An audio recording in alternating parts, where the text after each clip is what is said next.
This is the ECG Golf Club. And welcome to this week's Hackers Podcast. Every episode available on Spotify and YouTube. Now watch this drive. Hey there, sports fans. It's Zuuc and the Ashman. It's the ECG Hackers radio show / podcast coming at you on YouTube and Spotify. I am the Ashman. I'm joined by my very good friend, Zuuc. How are you, brother? I'm traveling well, Ash, and good to be with you again this week. As always, plenty to talk about and looking forward to the chat. Yeah, man, always good to see you. I thought that was one hell of a good intro. Was that a good intro? Mate, pretty polished. Give it a 10. Awesome. So much to talk about this week. We'll keep it lighthearted, keep it entertaining. It's all about golf. It's all about sport. Zuuc and I obviously bring you this show every Thursday night. So if you're watching us on YouTube or Spotify, please like and subscribe. We'd love to have you join our family. First thing we do every week is we hit the newsroom with Zuuc. So Belvedere, play that videotape. Let's get this show rolling like a perfect putt and head over to Zuuc in the ECG newsroom. Over to you. Bang. Cheers, Belvedere. I don't know about you, Ash, but my eyes were certainly glued on the Women's US Open this week. I found it to be a captivating tournament. Certainly the course itself presented some challenges, and there were some big names who didn't make the cut. Nelly failed. Your Lydia favorite. Ko failed. Nelly showed she was human on the first day with a 10 at the 12th. Quite amazing. humbling, with repeated chip shots making their way into the water. Certainly a one of us moment, which for us hackers kind of relatable, very relatable, and made us feel that she is human after all. But it was certainly the last day was intriguing. Min-Woo Lee actually had the lead after the Min-Ji Lee. Min-Ji Lee heading into the back line. After the front nine was in the lead, but after that she just appeared to crumble and powder on the back nine and fade from significance. I think ended up finishing dropped off the leaderboard in the top there altogether. Yeah, a distant tied for ninth, which was disappointing. She played some really good golf over the first 3 days, but it seemed to be very difficult for anyone to put together 4 really good rounds. Everyone seemed to stumble at least once throughout the tournament. So I think it was really a credit to the winner, Yuka Saso, who at age 22 has captured her second Women's US Open title, which is quite 22. remarkable. Wow. 22. It's one of those things everyone says, I'd love to have Nelly Korda swing, but having watched her play over those rounds, if I couldn't have Nelly swing, I'd certainly settle for Yuka's. She's a little pocket rocket. She gives the ball a hell of a whack and a silky smooth swing too. So she is actually the youngest ever to get 2 US Women Open titles. She's been able to achieve that in 22 years and 347 days. So she's fastly approaching her 23rd birthday. I don't know about you, but I certainly hadn't achieved that much in my first 23 years on the planet. But certainly a tip of the cap to Yuka, and I think this is probably a sign of things to come for her. But more importantly, just circling back to the course itself, what were your thoughts on the Lancaster Country Club? Did you think it was set up too harsh or too hard, or where did you land? It's a great argument. I felt the greens were too hard. If I look back, I feel like the greens were too hard and fast, and some of the pin locations. If you watch the replay, the actual pin, like the holes on a bit of an angle of the ball, I felt the greens may have been too hard, but it's that tough. It's that conversation you're going to have about if everyone's on the same playing field, it's the same for everyone. So, we do granted see Nelly Korda drop out, pretty much out of contention after she hit that 10. But look, they're all playing the same course. But it's a tough question. Look, I wrote some notes today, but most of the feedback from the players definitely said that it was challenging, and that's their way of saying it was on the tougher side. Yeah, read between the lines. Yeah, yeah. But they said the general consensus it remained within the bounds of fair play. But so that to me, that's sort of saying they felt it was a bit too hard.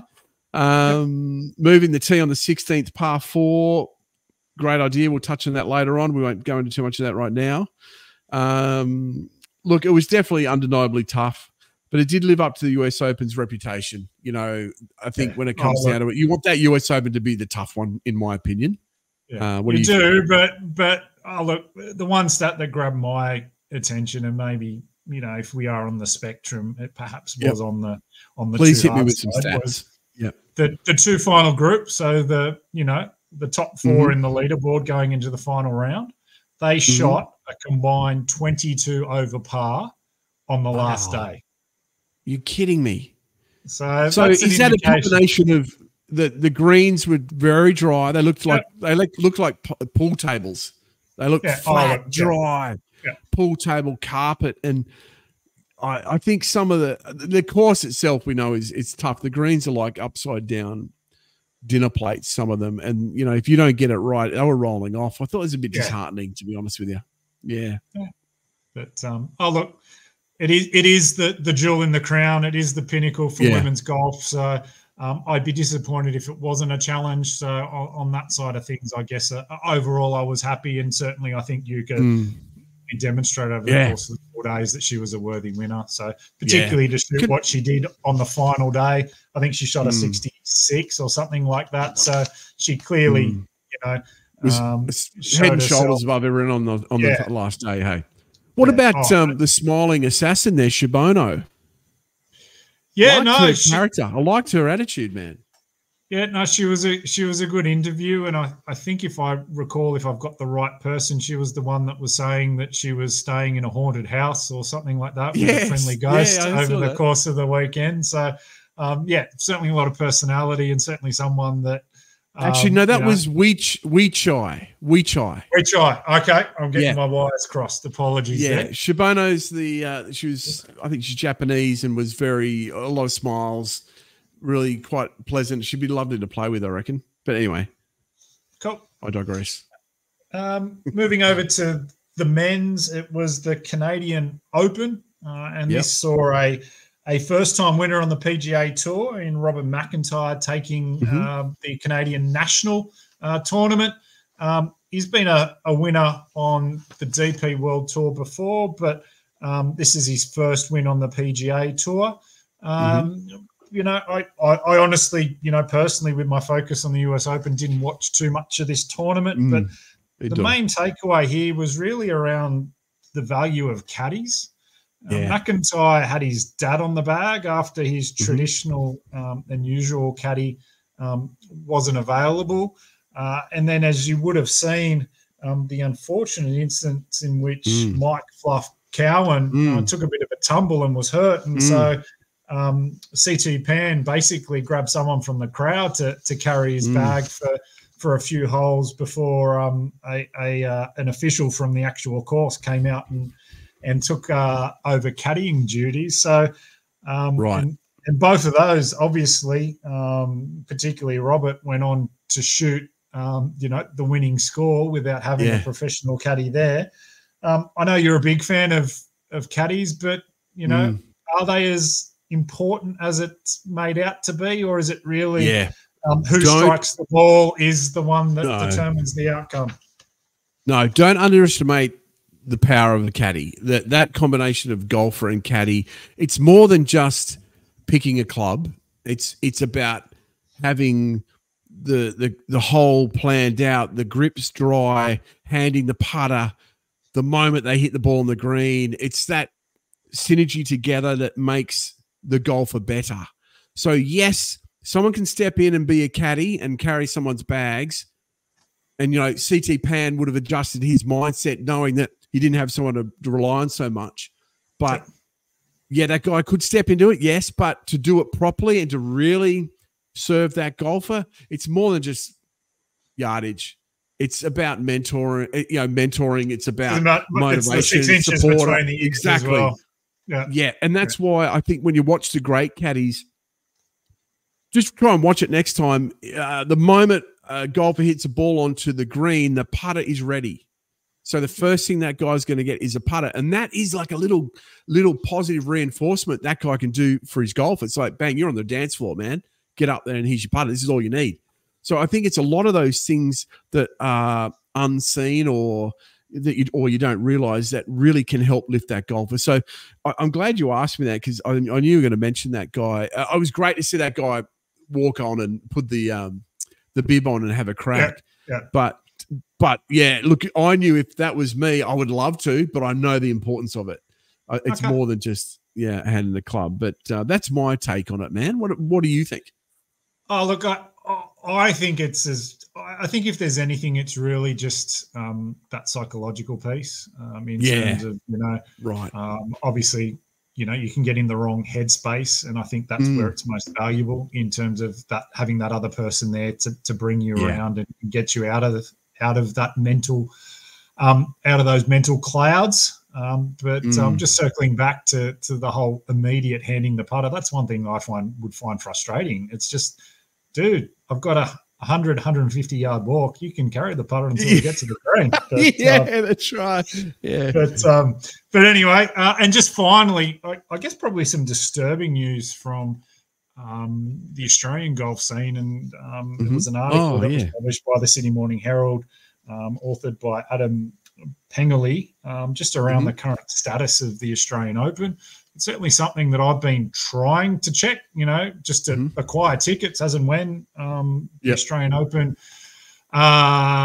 would finally determine where it is going to be played. And as at today's date, the 6th of June, it still hasn't been determined. I cannot believe this, Chris. The article outlines some of the issues around having the ability to maintain men and women, both the men's and women's Open, together at the same venue at the same time. Obviously, that creates some pressure on the course. Or in fact, it required 2 courses on the first 2 days as you're trying to usher through probably around 300 players to get their rounds in. It worked well in Sydney with the 2 courses basically just being split by a freeway near the airport, with and the like out at the lakes, and the other one escapes. New South Wales golf course, I think. But at the moment, still no place has been found. I would be disappointed if they were to revert back to individual events. I certainly enjoyed having them both playing at the same time. I thought the coverage was fantastic, watching, Joachim challenging for the win, as well as Minjee Lee challenging for the win at the same time. I thought that was great, but,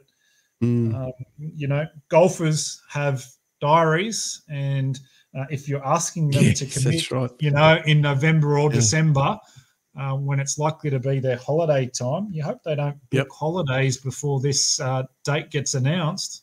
Yep. Look, this is a problem. This is a major problem, Chris. This is big. This is a big problem. If you want to get the best golfers in Australia, quite simply, you need to have a date at least 12 months out. If you want to get the best golfers to this country and it's not live, you're doing the wrong thing. It's wrong. In this day and age, when it's literally a bus ride somewhere for 20, 30 minutes to get to another golf course, who gives a shit if it's right next door or not? I mean, it needs to be fixed. If it means that for the next couple of years we don't have them playing next door to each other, maybe so be it. But I just think it's a joke. It's June in 2024, and the Australian Open's usually in December, isn't it? Yep. November. Yep. November, they don't have a venue yet. Probably December. Yeah. Yeah. So just don't have a venue yet. I think the fans deserve better. Totally. The fans deserve better. The golfers deserve better. And if you don't watch out, I mean, this is why the Australian Open isn't the 5th major anymore. This is our national Open. And as you said, this was the 5th major at one point in time. And now 6 months out, we don't even know where it's going to be played. That's a disgrace. Unbelievable. Australia golf. Whose problem is this? Is this the Australian PGA or? It's Golf Australia. It's Golf Australia. And I think it's Sutherland now who's in charge, who used to run Cricket Australia. Oh, he's a Cricket Australia, of course. Yeah. Well, he's a second-rate cricketer and he's a second-rate golfer administrator. Big brand golf balls up to 70% cheaper than retail. We're one of Australia's largest sellers of second-hand golf balls, so you save big time. Discountgolfballs.com.au. Never pay full price again. Just get that apology email ready and I'll send it off in the morning. Belvedere doing double duty for you. Thanks, Belvedere. Nice. Hey, it's time for one of our regular segments each week. Ripped or Yipped. So we'll go through Ripped or Yipped first. It's where we, if you agree with the statement, you rip it. If you disagree, you yip it. Roll the videotape. Hey, fellas. Belvedere here again. It's time to go around the table with Ripped or Yipped. Let's see what side of the argument the boys are on. Ripped or Yipped. Back to you, Ash. Another really intimate Ripped and Yipped, Chris. Yep, back and forth across the table yet again. It is. I love it. Now, rumour has it you're running this joint. You running this one? I've got the graphics, even though it's a radio show. Oh, nice. Okay. But you can announce I've got them. You can announce Sure, them. mate, sure. All right, so we've only got 5 or 6 today, but we've got some video, some imagery we're going to pop up if you're watching on YouTube or Spotify. If you want to join the conversation, you can hit us on Instagram as well at ECG Hackers. We're on X at ECG Hackers, or you can comment below if you're on YouTube. All right, Ripped or Yipped, the aim point putting method. I'm going to let Belvedere bring the picture up. The aim point putting method, Chris, are we ripped or yipped? I'm ripped.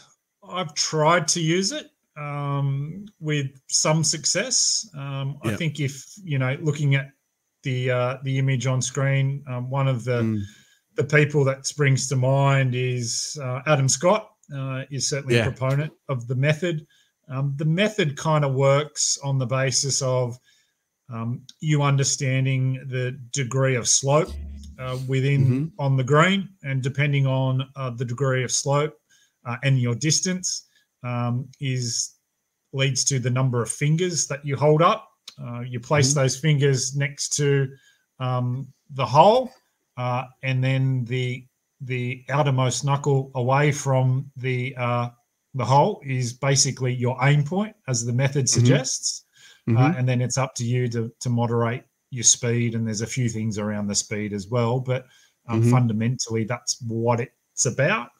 I found it to be pretty good on giving me reasonable, angles of attack with my putting, and reasonable reads for putts around that 10 to 15 feet range. Beyond that, it probably, I'm probably a bit more of a hit and hope kind of guy, and just hoping that I get the pace and the speed right, so I can get my 2-putt and walk away. But it's ripped for me. I think there's merit to it. Mate, can you bring that picture up again? This gets me excited, this picture. It reminds me of running in, Pratton Park, opening the bowling for Downy Shield Oak Hill, steaming it. You could very much put a kookaburra right in between those fingers. Excites me. You used to open the bowling. You used to open the bowling too, didn't you, Zuuc? Yes, indeed. Yes, indeed. Mate. I'm going to rip the aim point. I'm going to half rip it, okay? Okay. I'm a bit like Cam Smith. I've adopted the stand, close your eyes, and get the gravity working in the ankles. Standing there. That's the first step of aim point. Yeah, that's the first step. So the first step of aim point, I think Cam Smith does the same thing. I like to feel. I think that's a great invention. Close your eyes, feel which way it's breaking, but then I still line up, do my very amateur plumb bobbing. It's a bit of both. So I'll rip it. I think it's great, but I don't quite get the. I need someone to show me how to do it properly. Okay. Cool. Secondly, on the ripped or yipped. So that was a double rip on that one, the first one. The second one is temporary immovable object drop. Ripped or yipped? I'm so yipped on this. I see it more and more every tournament, and it always seems to be so advantageous for the players. Yeah. You know, they know that the grandstand is there. They know that the you know, shot link tower is there. Why do they get the benefit of being able to move it? It's not really temporary. It's permanent for the 4 rounds. I just don't get it. I just don't feel that they're entitled to free relief. But you know, so couldn't agree with you more, man. Completely yipped for me. Totally yipped as well. So when I first saw this down on the when Belvedere wrote this down on the list, I thought it was the temporary movable object, but it's the immovable one. Yip it for sure. No, you're absolutely right on that. Grandstand gallery section's been there for probably 2 weeks. It's permanent, mate. You know, like that's part of the course. It's as much a part of the course as the bunker is, as far as I'm concerned. Don't agree with that at all. But the temporary movable objects, yes. But I'll go yipped on that. Thank you, Belvedere, for that one. Now, this one is a good one. Putting mirrors. Ripped or yipped? Putting mirrors, practice mirrors. This is something that's intrigued me. I haven't gone down this path. I'm still a little confused as to what the benefit is. If you're trying to see your stroke and see how it, you know, flows. Why do you need a mirror? Why do you need the mirror? There's certainly, I can understand the role that putting guide rails and placing the, you know, the tees. In the two tees at the front. Yeah, the two tees at the front to get your, you know, the square face through and all those kind of things at point in contact. But the actual reflective surface, I'm just not sure what purpose it serves. So I'm a yipped for me. Maybe I need to do some research. No, I've seen these for years, and I'm yipping it for sure. The last thing I want to do is stare down at myself and my double chin into a mirror while I'm practicing. You know what I mean? Because I get my head right over the ball. I don't want to look at myself staring down at the mirror. Yipped. Okay. Nice. Castle tees, ripped or yipped? You need to explain to the people at home, castle tees. So castle tees, I'm sure we've all seen them. I never really knew what they were called until recently. So effectively the castle tee is the tee that has the, I guess what you would call, the reason why it's called a castle is that it's like the castle piece in chess above the ground. Okay. And then you've got the tee below hand. The castle means effectively that there's a fixed tee height. Rather than you being able to manipulate the tee height like a regular tee.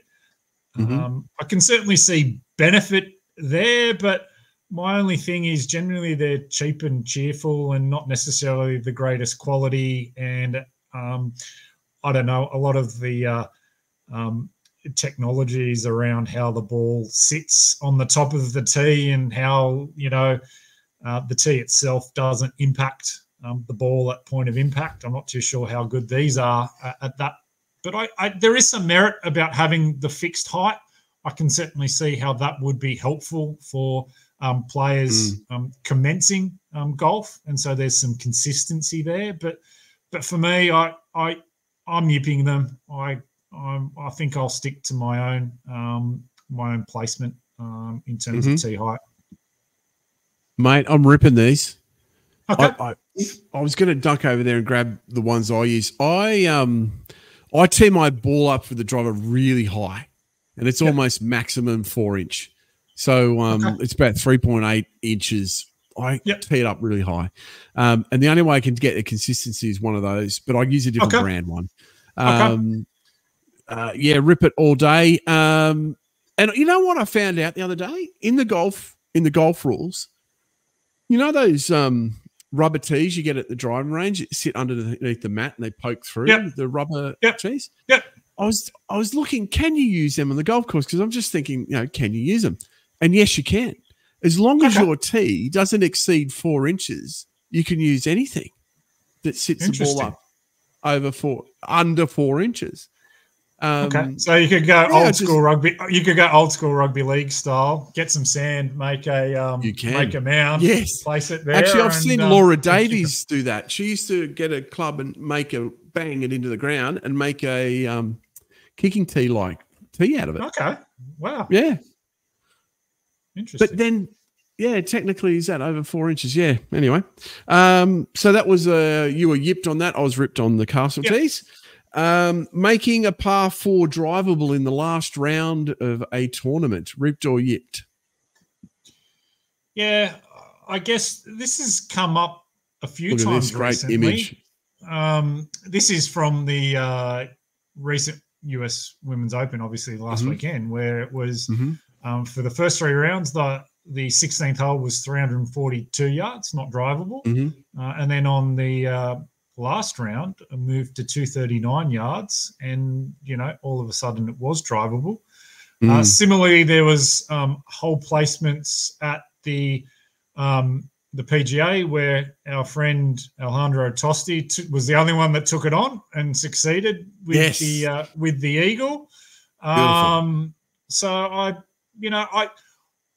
I'm torn on this because I appreciate the entertainment factor. I love the risk reward that it brings, but it really changes the way that the course plays, and certainly may well be a disadvantage for someone who was cut, who may well have the ability to strike the ball and gain a couple of shots on the field with an eagle, to secure in round 2 to secure a place for the weekend. So I'm probably going to go yipped. I think it just should be a permanent fixture within the course over the 4 rounds, rather than a bit of spice on the last day. I'm torn on this one as well, mate. I love the fact that it's risk reward, and you said it yourself. I think what I don't agree with is it's in round 4. I think it should be round 2 and 4. So give the pre-cut a chance. Give the pre-cut a chance, only because it was so dramatic. So if you bring out that image again, if you're watching on YouTube or Spotify, this is a massive distance. 110 yards. So 110 over yards. 113 yards. Yeah, so it's a dramatic change. It's from the back tees, the Tiger tees, all the way up to the women's tees in a normal tournament. So I think because this is so dramatically different, I'm going to go yipped. But I love the concept, and I think if you're going to do it, you do it in round 2 and 4 if it's going to be that much. I think that's a good compromise. Different. Cool. Awesome. That was Ripped or Yipped for the week. After the break, we're going to be doing some more obsessions. Big brand golf balls up to 70% cheaper than retail. We're one of Australia's largest sellers of second-hand golf balls, so you save big time. Discountgolfballs.com.au. Now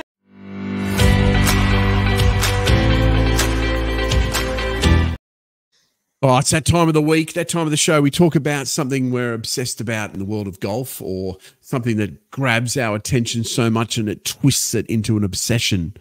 Golf has a lot of these things. First time we did this, we did my obsession with the ball markers, and we talked about stymies. Last week, Chris took us through his golf bag, which was a lot of fun. I've been thinking about that all week, man. I've been thinking about some of those things you showed us, and I'm keen to show you my bag soon. But today we're going to be talking about etiquette, and there's a questionnaire that came out in, I think it was the Australian Golf Digest, I believe. No, golf.com. Golf.com. Golf.com. They have a regular kind of etiquette columnist called the Etiquist. Nice. It's a tongue twister, but it's a column I regularly check out. It's well written, and they had a survey for which their readers could contribute answers to a series of questions, and it made for some interesting reading. And I think we'll just kind of make our way through it and compare our thoughts to the readers of golf.com.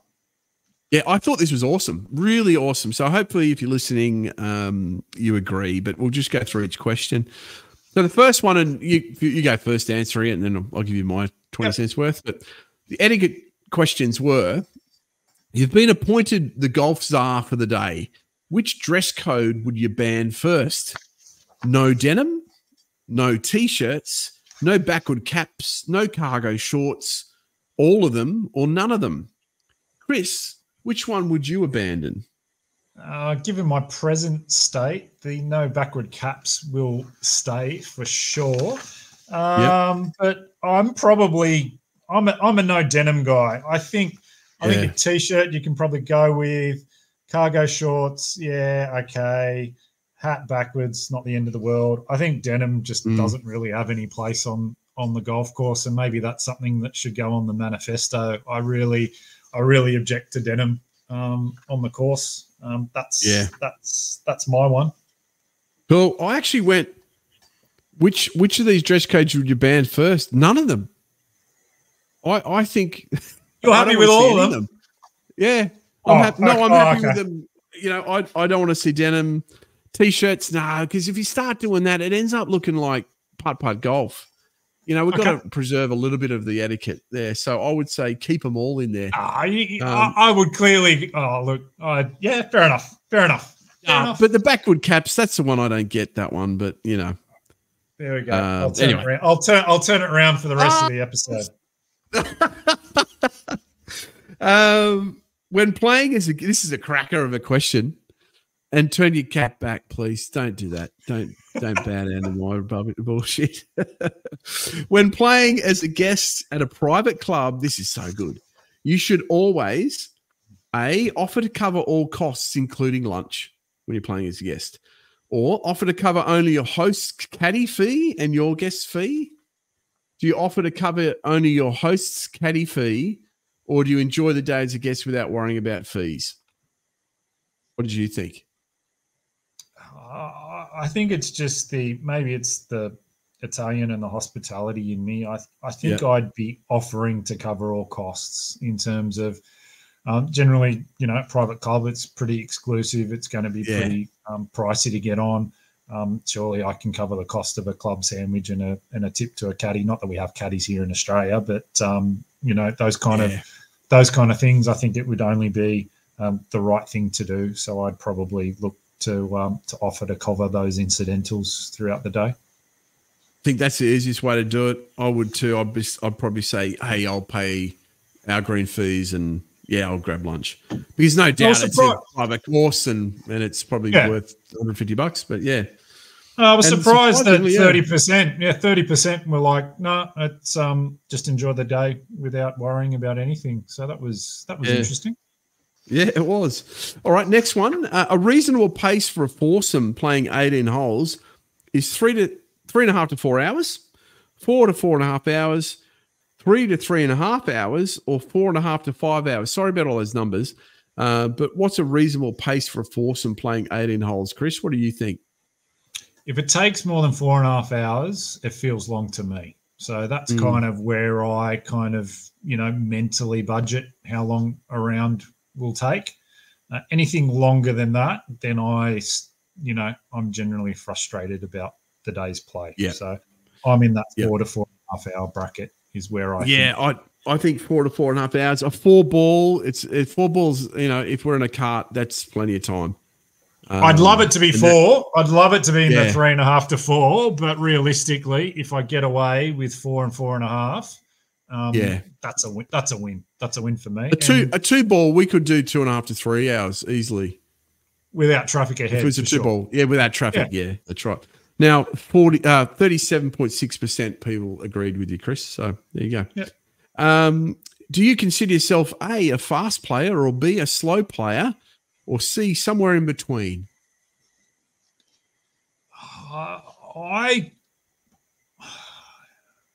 I'm probably a faster player on the greens. I probably don't take as long as I should on the greens. I probably take more time on the tee and on the approach.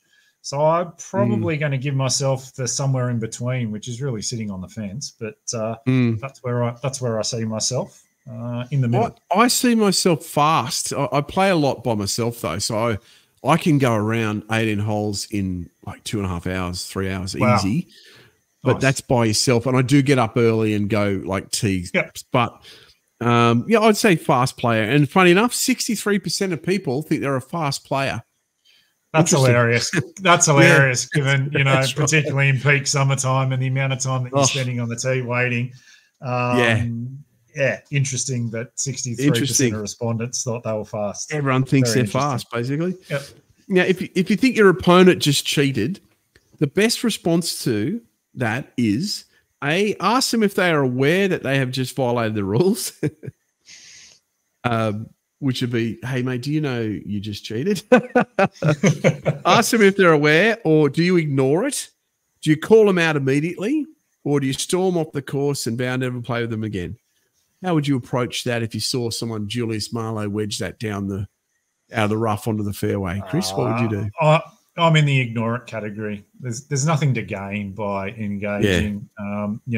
We're not playing for sheep stations, to coin an Aussie phrase, and at the end of the day, you're only doing yourself a disservice by not penciling in the correct score on your scorecard. So I tend to ignore it. I'd probably ignore it as well, because when it comes down to it, it's up to their own game, unless it's a tournament and it's, or you're playing something that actually matters. I'll just, let it go. Not like all those Instagram posts you see where the fights in the US, park golfers and they're getting punch-ups and stuff. I'd be scared to play over crazy. What are we up to now? What is your own approach to the rules? Similar to what we're just talking about. Do you take small liberties like a free first team mulligan, or do you roll the ball over in a bad lie, etc.? Do you follow the rules to a T, or anything goes? I'm just playing for fun. I'm a small liberties guy, and that tends to be around just really dodgy lies. Like if it's right behind it, if you have a shot where you're likely to injure yourself or you're likely to damage your club, breaks at me. I'll take liberties there. I'll look, hand on my heart. Could I say I haven't taken a mulligan every now and then? Well, of course I have. Everyone has, but they're becoming fewer and fewer and fewer. I don't think I've taken one in a while now. Trying to be disciplined and the like. But I'd put myself in that small liberties basket, particularly of late where we've had some pretty heavy rain in Sydney. A lot of damp and wet and soggy areas. There's a lot of risk of slipping when swinging. There's a lot of ground under repair and a lot of flooded fairways and the like. So, I'm certainly, moving the ball to lift and replace in those conditions. I'm not playing it as it lies. I'm the same. Take small liberties, especially with lies and if it's plugged and whatnot. I don't know. Don't be so serious about it. But if it was a tournament, it's a different thing. But I play a lot of those 4-ball, 2-balls where you get a scorecard length from the ball anyway, so you might as well just lift it in place. But for my playing part, I don't care. You can do what you want, basically. I don't care what they do. I'll just do my own thing. I'll often suggest to move the lie just because it makes no sense. It makes no sense. Just move it out. Yeah, exactly. Because in the end, you want to be enjoying it, and I want my playing partner to be having fun too. And if that's, I couldn't think of anything worse than someone going, "Yeah, I'll move that back." I'd be like, "Piss off, mate! For the next 10 holes, you're going to be a bit annoyed." So no, don't do it. Yeah. If a player from another group hits into yours, touchy subject for you, Chris. Your response is to raise your hands in frustration, ignore it, tee the ball up and send a message back, step on the ball or hit the ball back to them. What would you do when the next time someone hits into your group or into you? I'm a bit of a raise the hand, and just I have mentioned it, to a group behind it at a tee. The next tee where we do perhaps a waiting in line. This generally happens on really, really slow days. North ride, potentially, but But yeah, oh look, it's one of those things. I don't make too big a deal out of it, but at least say, hey, let's just think about it.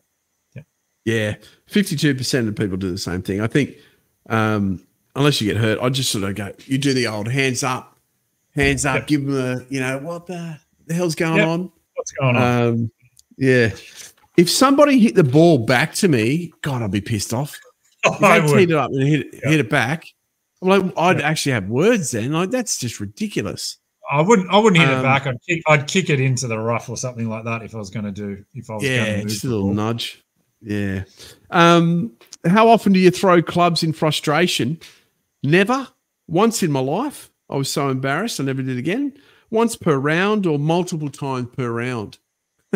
I've never done it in my life. It's not the club, it's me. So yeah, I agree. Never done it ever. Club? Yeah, totally. 73% of people have never thrown a club. So that means 26. So 1 in 4 people have. That's interesting. Yeah, that's one in playing in with. Yeah, I think I might have mentioned this before. I remember playing with a fella at I think it was North Turramurra, and he literally threw his whole bag of TaylorMades over the cliff there. It stormed off. He did 2 of them. Never played with him again.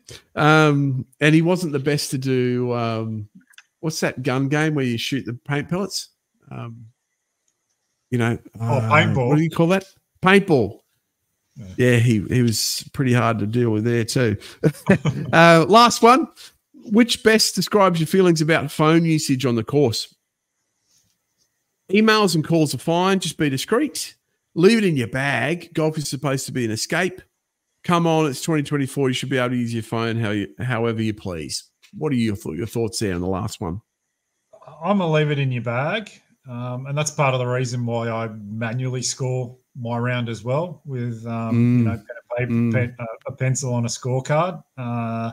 I do see golf as a bit of escape and for me to get away from screens and technology. So I certainly agree with the 41% of respondents that say you should leave it in your bag. So that's my thing. Maybe the thing there is perhaps at the turn, check your phone.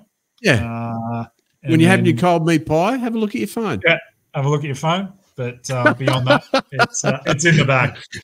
That's right. No, I agree with the 41% as well. I and my wife hates me for it because I miss a lot of text messages and whatnot. Yep. But yeah, I just try and avoid it because to me, golf's about being in tune with the nature out there. I'll pose a question lastly before we move on and do who's in your 4-ball. What's the worst etiquette breach you've ever seen, Chris? Have you seen one that's really gone, wow? I'll give you mine. Yep, you go. It wasn't very long ago at a local club here on the Gold Coast. It's just a little public place called Coplix. 2 younger blokes, must have been like 18, 19, wearing your T-shirts and denim, blah, blah, blah. Yep. Took their trundlers across the green. Both of them took the trundlers right across the green. That incensed me. I thought that was pretty bad. That's probably one of the worst I've seen. That's pretty. Can you think of anything? My one is just frustration, around splitting of groups. Yes. It's when it's peak golf season in summer. You are going to be playing with people that you don't know. That's just part of golf and part of life. And one of the things is when groups. Of 2 that make up a foursome, then split. So we've got 2 groups of 2, and it just slows, everything down, particularly bottlenecks at par 3s and those kind of things. Stick within your allotted. Especially now when people don't call you up on the greens anymore. Correct. We talked about this ages ago. Yeah. When you're on a par 3, you used to call them up. No one does it anymore. That's my biggest frustration. Happened to me, towards the end of summer at Moore Park. Yeah, I don't understand why people can't just play and get along with a couple of other people for a few hours. It's not the end of the world. So anyway. Yeah, nice. Okay, after this message, when you're coming back with who's in your 4-ball, and it's in honour of the State of Origin Rugby League, which was played here in Australia last night, which is the Blues versus Maroons. the who's in your 4 ball is going to be red and blue, but a couple of messages and then we'll hit that off. Golf 49. Quality golfwear, $49. From mild to wild, our entire range of shirts, shorts and accessories are $49 each, including free shipping Australia-wide. golf49.com.au. Awesome. Get your Golf 49 gear. I'm playing this coming week with Tim, who came second in the fantasy here on ECG. So we're playing at Palm Meadows on the Gold Coast, which was the location for the Australian Invitational or something in the very early 90s, where I think Greg Norman went into a playoff hole. Amazing golf course. The layout's fantastic. It's just a bit older now. And it just needs a little bit of care and love, but the layout is fantastic. So we're playing there on Thursday, 2-ball Ambrose. So before pressure's on, you got to perform. Yeah, absolutely. There's nowhere to hide in a 2-ball.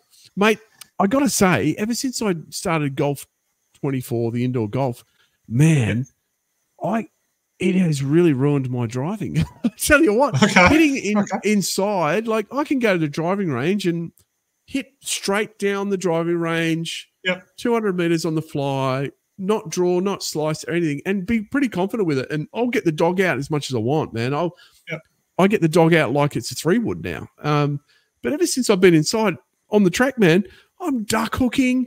I'm carrying 170 meters. It's like totally got up here. Is it a tee height thing because you can't use your castles and get your exact height that you want? Maybe it is. It is a bit of adjusting to do indoors, but I'm just going to head out to the range again tomorrow and just to double check I can still hit it straight. You know, it's time for Who's in Your 4 Ball. Hey there, everyone. It's Belvedere here again. It's time for this week's Who's in Your 4 Ball. Back to you, Ashman. Oh, this week's Who's in Your 4 Ball, it's red or blue is the theme, red or blue. We're going to pick 3 other people to play with you in your 4 ball, and it's about that theme. Now, Zuuc, who's in your 4 ball, red or blue? Well, I crossed streams here because I went red and blue. Oh, red and blue, which makes brown. I've got combinations, but kicking it off, I dove into the Star Wars lore, nice. Given that the acolyte kicked off yesterday. Not a bad start. It's got my attention. Is it all right? So yeah, it's all right. Okay. It's all right. But my team captain is probably someone who is responsible for the original resurgence of Star Wars. I know where you're going with this. Okay. So Grand Admiral Thrawn. Grand Admiral Thrawn. The reason why he's in the squad is just his species, the Chiss, identifiable by their blue skin and striking red eyes. So he's probably blue and red. He is naturally a Grand Admiral of the Imperial Navy, in charge of the Star Destroyer Chimera, and is a legendary tactician. Someone who is able to gain insight in opponents through their artwork, and also a very strong athlete. So certainly would love to have him on the team, leading on up front. Great call, Grand Admiral Thrawn. My next pick is down the red path. He was the propaganda puppet for the Soviet Red Army in Rocky IV. So I've got with Ivan Drago. Dolph Lundgren, nice. Just an absolute specimen. And maybe after that shock loss on Christmas Eve, may be able to be repurposed for some golf. So would like to see what he could do on the golf course.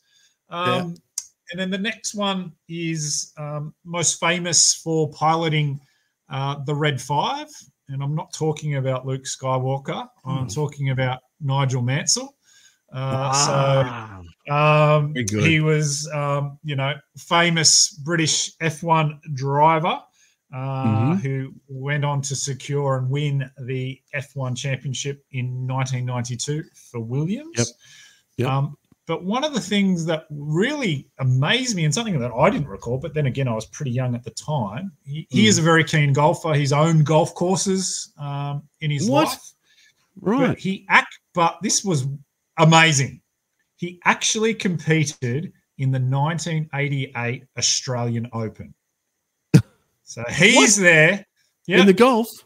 In the golf. He competed alongside blown my mind. Greg Norman, Mark. Potentially Nick Faldo, maybe? Oh, yeah, all of those kind of guys. Incredible that he was able to tee Wayne it up Grady, probably. Yeah, all of that. He was Peter able to tee Senior. it. Yep, was able to tee it up in the what was then really the fifth major. Fifth major. And able to compete, and competed pretty well. He shot a 5 over 75 in the first round. So certainly not embarrassing himself. Oh, wow. Unfortunately, slipped a little in the second round and shot an 86, which made him miss the cut. But that's competing at the top level, and certainly, acquitted himself well, and was just blown away that, he competed in the Australian Open. So mind blown, man. Awesome. Yeah. Anyway, dude, that's my four. That was, I loved it. That was very good, Chris. Thanks for sharing that with us. Nigel Mansell, I remember that era. It was Nick Faldo, Colin Montgomery, Greg Norman, those sort of characters. And Nigel Mansell always reminded me of Nick Faldo for some reason. Okay. So great stuff. All right. I went a bit of a mix as well. So I went a bit of red, a bit of blue. All right. Team captain. I hope I get them right, the images, because you've just got screenshots and not titles. So I'm the top one. The top one there with the three people. Cool. If Belvedere can bring that up on screen for us. I've gone with Chris de Burgh, the guy in the middle there, who sang that famous song, Lady in Red. He sang Lady in Red. So that's, classic 80s track. And yes, he has played golf before. I've found a little bit of golf on him on the internet. But so Chris de Burgh, his link is because he wrote that song, Lady in Red. Yep, nice. Because I'm going to have a female in my team, and I tell you what a female she is. Bring up Jessica Rabbit for me, Belvedere. Jessica Rabbit. Third, bang. Look at that. She's going to be on playing in the 4-ball. Jessica Rabbit, famous. One of the most famous, I guess you would say, sexy symbols in animation. Yep. You might say. Yep, absolutely. Yep. Married to Roger Rabbit, wasn't she? I think. Yeah, a femme fatale of that ilk. Yep. And probably around that Nigel Mansell era too. Yeah, no doubt, I think. Yeah.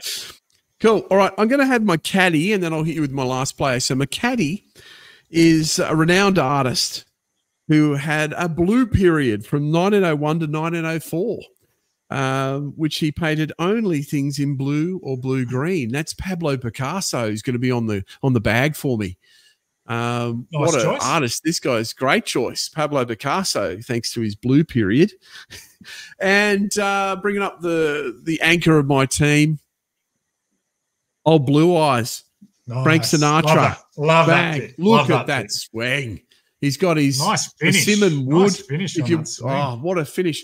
Now, if you're watching on YouTube or Spotify, he must be a 26-inch waist on him. There's not much there. There's not much there.